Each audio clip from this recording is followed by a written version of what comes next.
Okay, beta. Now I would like to illustration number 24. This question has also come in the board examination 2012. On the basis of this question is very important. In this question, A, B, C and D are partner. Their profit sharing ratio was 3:3:2:2 respectively, and D retires. A, B and C decided to share the future profit in the ratio of 3:1.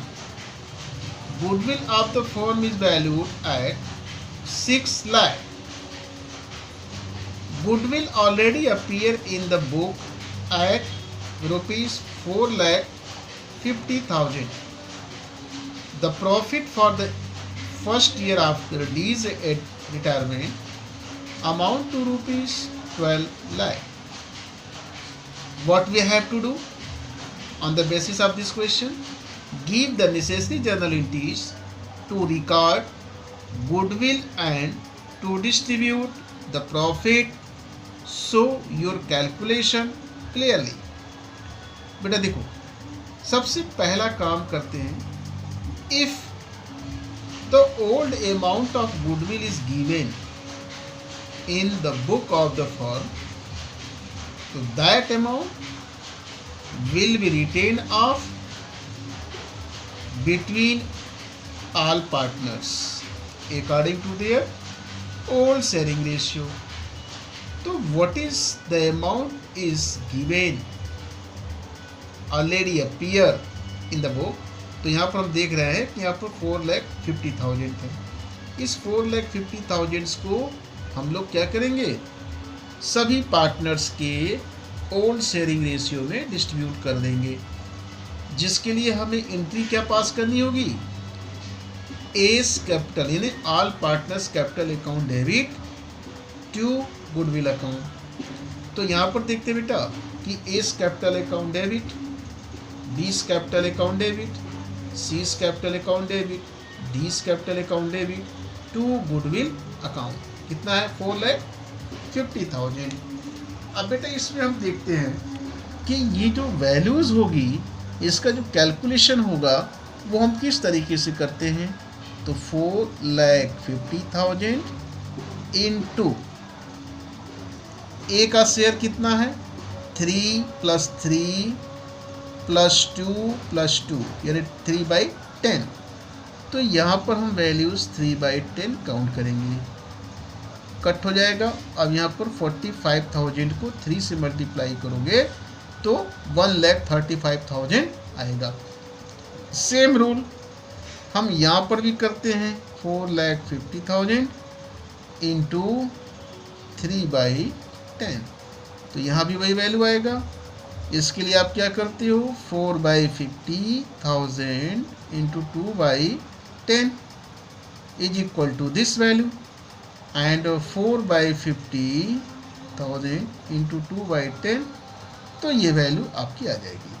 इसका मतलब ये आपको ये entry सीधे हो गई. Next work हमें करना है बेटा, हमें देखते हैं कि on time of retirement of the partner the goodwill of the firm is valued at 6 lakh. अब इस 6 लाख में हम क्या करते हैं, काउंट करने के लिए सबसे पहले हमें क्या करना होता है कि calculation of gaining ratio. Gaining ratio का फॉर्मूला क्या होता है बेटा, new share gaining ratio is equal to new share minus old share. हमें देखते हैं बेटा कि अब ए का अगर हम न्यू शेयर देखते हैं तो इनकी न्यू शेयर की वैल्यूज कितनी दी गई है. देखो तुम्हारे क्वेश्चन में दिखाया है, the new share of remaining partner will be 3:1. तो यहाँ पर ए का जो है 3 to 1, तो 3 + 2 + 1 = 3/6। न्यू शेयर में से इसके ओल्ड शेयर यानी 3/10 को माइनस करोगे तो इसकी वैल्यू क्या होगी, 6 और 10 की एलसीएम 60 होगी, और 60 को जब आप करते हो तो ये आप 12/60 यानी इसने क्या किया, गेन किया। बी को अगर हम काउंट करते हैं तो इसका न्यू शेयर क्या है, 2/6 है, जबकि ओल्ड शेयर कितना था, 3/10 था। इसने क्या किया भाई, 20 इसका न्यू -18 = 2/60 इसने क्या किया, गेन किया। सी का शेयर अगर निकालते हैं, इसका न्यू शेयर 1/6 है, जबकि ओल्ड कितना था, 2/10 था। अब इसका जो न्यू शेयर क्या हो गया, कम हो गया, जबकि ओल्ड शेयर क्या था, अधिक था। इसलिए इसने क्या किया है, सेक्रीफाइस किया, गेन नहीं किया है, सेक्रीफाइस। अब यहाँ पर पूरे फर्म की जो गुडविल है बेटा 6 लाख है। इसमें जो पार्टनर जितना शेयर गेन करता है उसके अकॉर्डिंग कैलकुलेशन करते हैं, जो पार्टनर जितना शेयर सेक्रीफाइस करता है उसके हिसाब से कैलकुलेट करते हैं। लेकिन करना क्या है कि जब हम एडजस्टमेंट एंट्री पास करेंगे तो जो हमारा गेनिंग पार्टनर होगा उसके कैपिटल को डेबिट करते हैं, जो सेक्रीफाइसिंग पार्टनर होगा उसके कैपिटल को क्रेडिट करते हैं। In this calculation A and B are gaining partner, so their capital account will be debit. C and D are sacrificing partner, so their capital account will be credit. तो बेटा general entry मेरी क्या बनेगी, A's capital account debit, B's capital account debit, to C's capital account, to D's capital account. ठीक है बेटा, amount आपको यहाँ पर कैलकुलेट करके बताया है। पूरे फर्म की गुडविल की वैल्यू 6 लाख है। 6 लाख में से ए ने जितना शेयर गेन किया है उसकी वैल्यूज़ क्या होगी, तो ये आपको दिखाया है। इतने अमाउंट से आप क्या करोगे, इसके कैपिटल को डेबिट करोगे। बी का शेयर 6 लाख × 2/60, ये भी आपका क्या होगा, डेबिट होगा। सी शेयर 6 लाख × 1/20, ये देखो बेटा सेक्रीफाइसिंग पार्टनर है इसलिए इसका कैपिटल अकाउंट क्रेडिट होगा। डी शेयर ऑफ गुडविल, ये भी सेक्रीफाइसिंग पार्टनर है इसलिए इसका कैपिटल अकाउंट क्या होगा, क्रेडिट होगा। Is it clear now? अब आप ये देखो बेटा, ये सारा चीज़ कैलकुलेट हो गया, debit debit credit credit, final. अब इसके लिए एक एंट्री जो पास करते हैं, क्या हो गया, सारा अमाउंट आपको ए के कैपिटल अकाउंट में 1,20,000, बी के कैपिटल अकाउंट में 20,000, यहाँ पर भी 20, 1,20,000। क्लियर? अब देखो क्वेश्चन बेटा एक चीज़, एक इंफॉर्मेशन और रह गया है। The profit for the first year after D's retirement amounted to ₹12 lakhs। तो डी के रिटायरमेंट के बाद जो पहली साल की जो प्रॉफिट हुई है वो 12 लाख रुपए की है।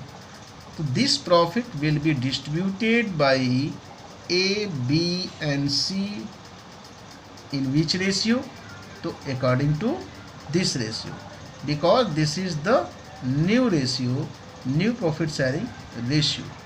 तो आप यहाँ लिखोगे कि भाई जब प्रॉफिट फर्म को होता है तो जब भी फर्म को प्रॉफिट होती है तो उस प्रॉफिट का डिस्ट्रीब्यूशन सभी पार्टनर क्या करते हैं, अपने शेयरिंग रेशियो में करते हैं।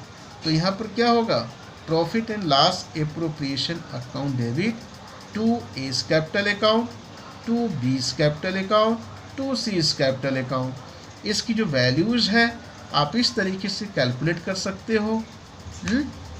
जैसे ये है आपका पूरे फर्म की प्रॉफिट कितने रुपए की है, 12 lakhs की है, इसमें इनका शेयर क्या है भाई, 3 to 1 है, तो इनका 3/6 हो जाएगा। आप इस वैल्यूज़ को 3/6 में निकाल दो तो 6 2 जा 12, यानी हो जाएगा आपका 2 लाख, 2 3 जा 6, ये 6 लाख हो गया। उसी तरीके से इनका हो जाएगा 12 lakhs × 2/6 हो जाएगा, तो इसकी वैल्यू आएगी 4 lakhs। ये क्या होगा, 12 lakhs × 1/6, तो इसकी वैल्यू ये हो जाएगी। इज इट क्लियर नाउ बेटा? तो अब ये क्वेश्चन समझ में आ गया। तो ये इसका आंसर है। कभी भी अगर इस क्वेश्चन में अगर कोई भी कन्फ्यूजन होगा तो आप मुझे फिर से कॉल करके इस क्वेश्चन पर डिस्कस कर सकते हो।